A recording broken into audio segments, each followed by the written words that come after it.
blind and I'm not really sure how many steps my staircase has. I've always been blind and that's fine by me. I'm glad I never got to see and then lose my sight. That would have been too depressing. Instead, I don't get to mourn something I've never had. I've lived in this Upper East Side flat for a really, really long time. As a writer, it's important for me to have my own space. I've been told my writing style is exquisite. Because I cannot see, I focus on the other senses and my writing shines by stimulating them. I don't say a red apple. Red has no meaning for me. I say warm, firm, and sour, a bit sweet, fits in your hand, smells of grass and childhood. I'm not gonna lie, this flat was nice for a while but really tiny, and I want to learn to play the piano. So naturally, since I've saved up a lot of money from my works, I bought this beautiful mansion in the suburbs. At least, that's how my friends and family called it. I don't care. I can't see anyway. I just needed to feel the warm sunlight in the kitchen and the crisp air from my balcony while I drink my coffee in the morning and listen to the birds. And I work, day and night. People thought it would be a problem if my house had an upper floor.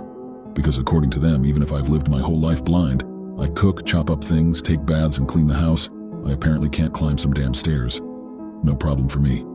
I counted the steps of my staircase, 14. Eventually I got used to it, and I even stared going up and down the stairs faster since I knew exactly how many steps I needed to climb. That's the thing when you're blind. Some movements become reflexes. Since you live alone, you learn how to position certain things, and you always find them in the same place. One day, however, I was going down the stairs and I tripped. Where I expected the floor to be, there was this additional step, and I didn't think much of it. Figured I must have not paid attention. I mean, yes, it was odd, because after 30 years of being blind, tripping wasn't really a common thing, but I didn't look much into it.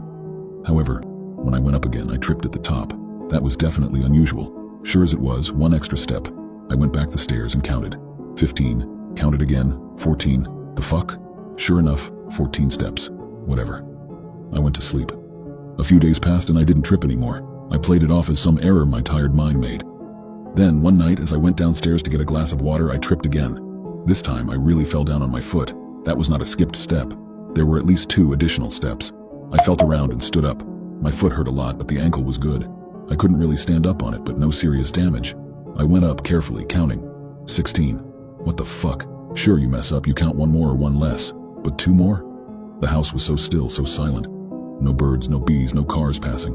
Normal people fear the darkness. I fear the silence. I went down the stairs again, counting. By the time I reached the bottom, I counted 14 again. I went up again, 18. That was absolutely ridiculous. Was someone messing with me? How could they even mess with me like that? I've never heard of a burglar to break into someone's house and add steps to their stairs. Still, I went to check to see if I locked the door. I can make my way around pretty neat. Went through the kitchen, then into the hallway. And then I bumped into something. I froze. My organs tensed up, my hair stood up, all ears. I had never felt so much fear in my life. Decided to go on and check the door. Yeah, locked. I made my way back upstairs, and this time I didn't bump into anything. Or anyone. 18. For fuck's sake. All night, all I did was go up and down like a lunatic. Each time I got different results. Back upstairs, I decided to go down and make one final count. 14. Okay, it is probably going to be more. 15. Nope. Still going. 17. 19. 21. That's a record. 27. 33. That could not be possible. 52. 88. I could absolutely feel this sense of impending doom. Something was there with me. And it was vile, disgusting, and unnatural. And this staircase was never ending. 102. I finally gave up. Whatever this was, I didn't want to reach the bottom. I went back up.